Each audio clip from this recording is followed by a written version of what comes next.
Hello everybody, this is Scott Chan at Leeb.com, Leeb.com. For a limited time, we are going to send you a free sample issue of our Leeb's Income Performance Letter and a free special report entitled Inflation Survival Guide if you sign up for our free market update emails at the Leeb.com website. Let me start with a quick recap of the market. Markets were up today, helped by the biggest rally in the Chinese stock market since March. The S&P 500 was up about 1% and the Dow about 0.75%. But the trading volume was light yet again, and government bonds held the ground, suggesting a lack of conviction from stock investors. I also want to talk about what Warren Buffett wrote in an op-ed piece in the New York Times yesterday. If you haven't read the piece, I urge you to go check it out. Basically, he warned that the unprecedented amount of national debt and the loose monetary policies taken to battle the recession will have destructive inflationary side effects down the road if left unchecked. He gave the following example to illustrate just how much debt the Treasury Department is taking on.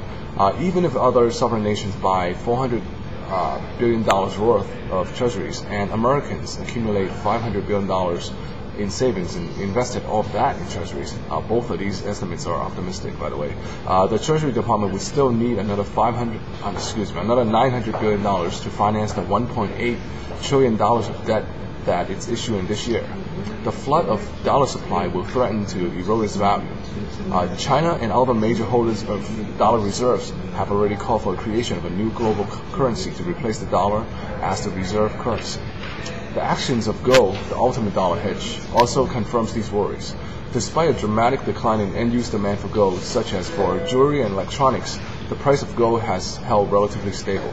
A big reason for this is that investor demand for gold shot up 46% year over year in the last quarter as they opted for the safety of gold over stocks and bonds. Central banks, traditionally the largest gold suppliers, have been doing less selling lately, and that's also helped gold.